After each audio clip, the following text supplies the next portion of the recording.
Thank you for turning to page 121. Today I'm going to take a look at a magic item that's been requested by a couple of viewers, the Rod of Lordly Might out of the Dungeon Master's Guide. I have to admit, this is an interesting magic item. I only remember giving out one or two of these in my whole DMing career, which is over 42 years, and I have never had a character that actually had a Rod of Lordly Might. So we're going to take a look at this and why it's been so scarce in my campaign, and talk a little bit about a couple of characters that did have the rod that I gamed with, that I was in the party with, not the DM. Because we have multiple DMs, especially in the early days, and sometimes I would inherit a character that had an item that I, of course, hadn't given out. Nowadays, I'm mostly the primary DM, although everyone at my table has DM'd at some point. It's kind of nice because if I need a break, I just say, hey, I need somebody to step in for a week or two, and I usually have a couple of volunteers that'll be happy to do it. So again, today, the Rod of Lordly Might in AD&D. Before I dive too deeply into the item, I just want to talk a little bit about subscribers. Everyone who subscribed, yay, thank you. I really appreciate the help. The channel is growing very nicely. Anyone who hasn't subscribed, come on in. We talk about games here. I offer a lot of videos. It doesn't cost you anything. Go ahead and just subscribe. Help support the channel and help grow it a little bit. So that's the end of my pitch. Now we're going to go to Rod of Lordly Might out of the Dungeon Master's Guide. I chose this, as I said at the top, because a few viewers have asked me to take a look at it.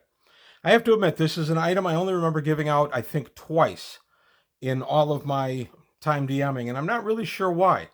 It's a fighter-only item, so you have to be a fighter or ranger to get this item, fighter or fighter subclass. And it's something that's really powerful, and I don't know why I've never given them out. It's for fighters only. It's worth 6,000 experience points upon attaining it. I'm going to go ahead and I'm going to read it and do this in sections because there's a lot to unpack on this magic item. Rod of Lordly Might. This rod has functions which are spell-like, as well as uses as a magical weapon of different sorts. It also has several more mundane workings. The Rod of Lordly Might is metal, thicker than other rods, with a flanged ball at one end and various studs along its length. It weighs 10 pounds, thus requiring 16 or greater strength to wield properly. -1 to hit rolls for each point of strength below 16. First thing we did was we took out the 10 pounds. A weapon that weighs 10 pounds, you're not going to really be able to wield it. Strength isn't even much of a factor in that one. You'd have no opportunity to recover in melee in that thing. You'd swing it, and it would just keep going. We dropped the weight to about 3 pounds. That's still very heavy for a weapon, by the way. And I realize this is a magical item and everything else, but it's still going to be functionally 10 pounds. That's really just not a usable weapon. The spell-like functions of the rod are paralyzation upon touch if the wielder so commands. And of course, this can be used in melee. So if you want to hit someone in melee with it, you can spend a charge and say, all right, I'm going to use the paralyzation upon command. So you have to make a saving throw versus magic in this. Fear upon all enemies viewing it, if the wielder so desires. 6-inch maximum range, 60 feet. So you could just stand in the middle of a crowd of enemies and just fire up the fear, and they'd have to make saving throws. Or drain 2d8 points from the opponent touched and bestow them upon the rod wielder, up to the rod wielder's normal maximum as the Ring of Regeneration.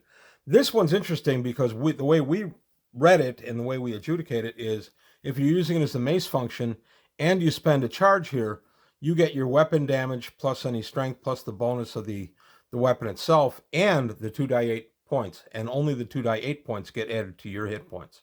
So that's kind of interesting.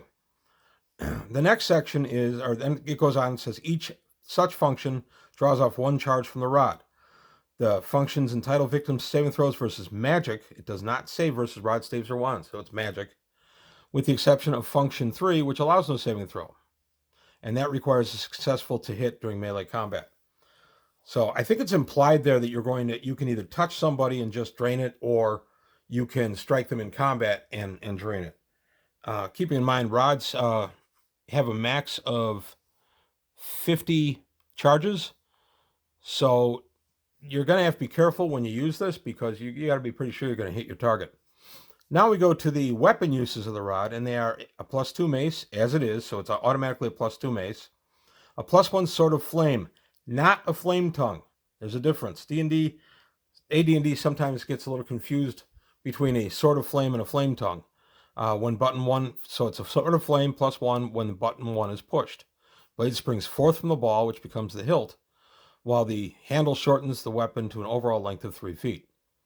Your third power is a +4 battle axe when button number 2 is pushed.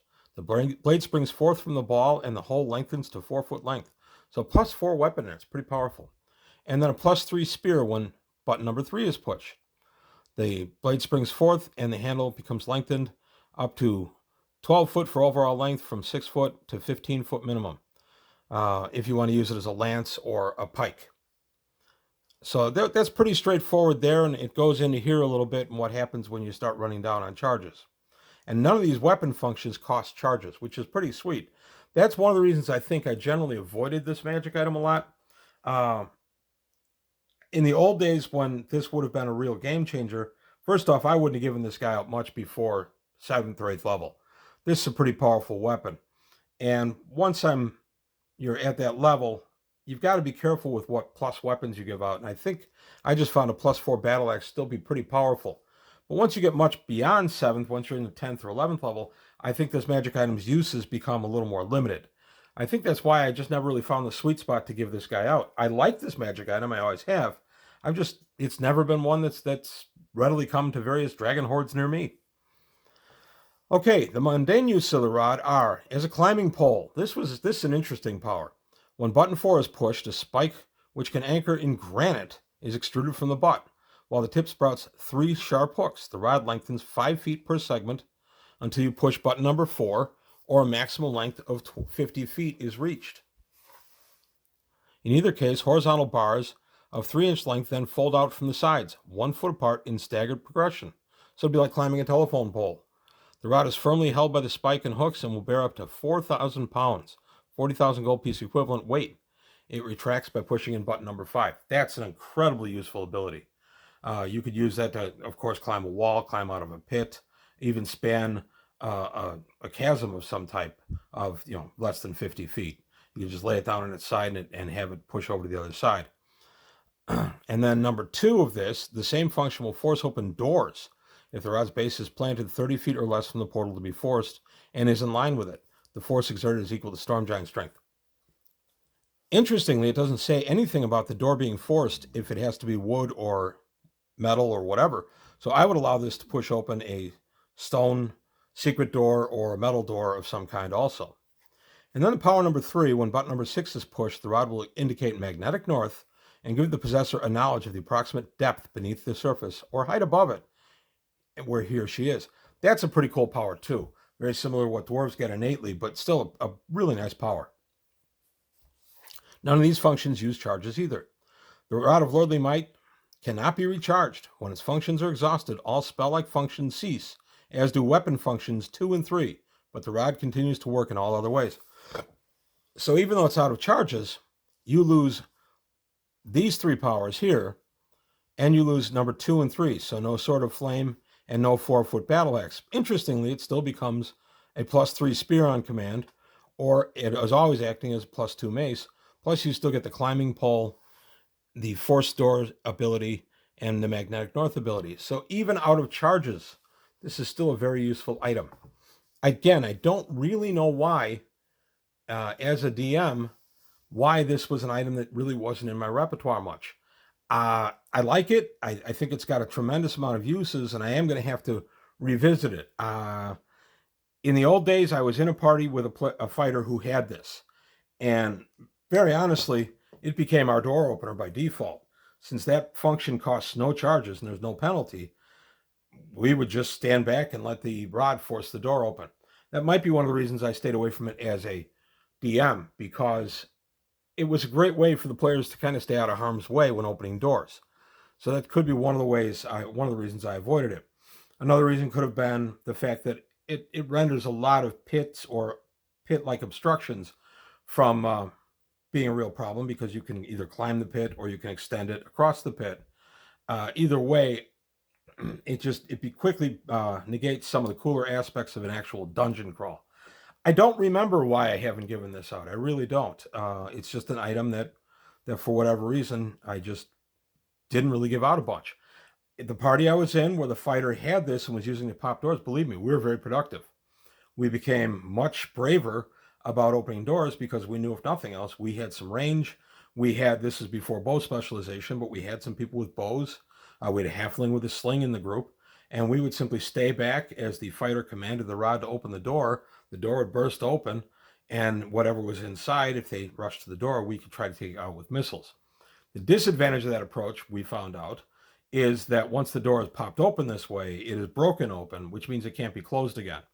So if there's something in there you don't want to come out at you, you no longer have that option because you've broken the door open. So all in all, I think the Rod of Lordly Might is a very good magic item. It's a very useful fighter-only magic item. And I can absolutely see giving it in a campaign. As I said, I would give this right around maybe 7th level, maybe as early as 6th. But I think after about 9th or 10th, about 10th or 11th, I'll say, I think you're going to see diminishing value in somebody actually holding this thing. So just my opinions on it. If you've had different experiences with the Rod of Lordly Might, or I'm wrong and it's the greatest magic item in the book, please let me know. Put comments below. Let's have a conversation. So that's all I've got today on page 121. I hope you like this look at the Rod of Lordly Might. If you did, please like and subscribe. Don't forget the Patreon. Thanks for watching, and I'll see you next time.